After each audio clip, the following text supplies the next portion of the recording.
So my friend Joe has shown up and we are going to get the BMX and move it to a secure location where we can start the restoration process. He's brought his trusty Volkswagen GTI, and you probably recognized Joe from the Transformers interview that I did with him.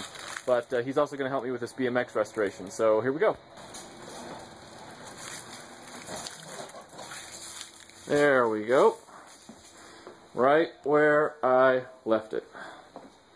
What I'm wondering with this is if this wasn't, I had a headlight that was a generator-driven headlight, and it had a generator right here that I could flick it on and off with my foot. And I bet you that light was a plastic housing, and I bet you it was mounted here. Sure. I think those tires are dry rotted. Yeah, that tire's... That's hard. There's no flex or give to that rubber at all. Yeah, it's been in an attic for so long, I think it's gone. I mean, it definitely needs a wipe down. I mean, there's cobwebs just all over it.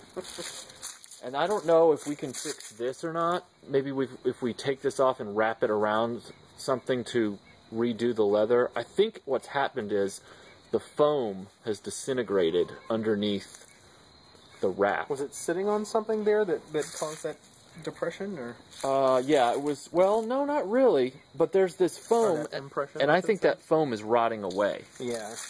And they told me that they can't repair the vinyl, so I'll have to look for another seat, and they said just keep the original and then just wait.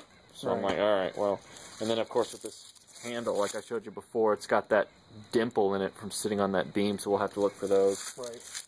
And this is funny. This right here is the weirdest mod that was done to my bike when I was a kid. You see this kickstand? Look at the end of it. Yeah, I noticed that it was... The reason... The kickstand that came with the bike had a tiny nubbin on the end.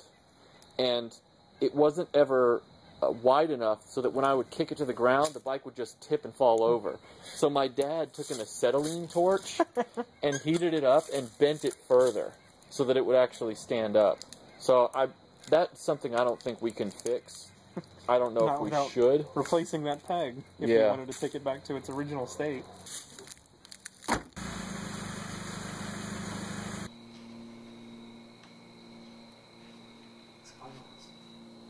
really soft.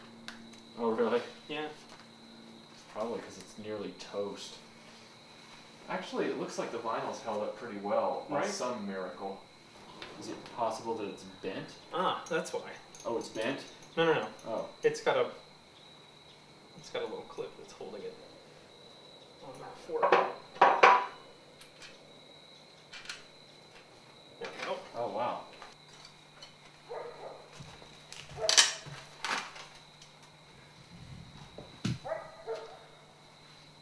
You see that? That is what we call dry rot. Do me a favor. Yeah. Challenge has been getting these grips off because they're dry rotted, so we're going with the WD-40 method first. See what we can come up with. This is what the chrome is supposed to look like. Apparently if we use oxalic acid, we'll be able to restore the rest of the chrome to that luster. I'm still questioning how that's going to work, but we'll find out. Perfect. Seems we've run into an impasse with the final bit of disassembly. I don't have tools big enough, so we're going to more than likely have to try this again at a later date. Well, we've officially been thwarted by the lack of a proper wrench size for the rest of the handlebar bracket on, the handlebar forks. Yeah, the handlebar forks, front wheel forks. So we are packing it in for the night, but it hasn't been a bad disassembly all the way around, and we're a little closer. And this is the result of our first round. We're on our way.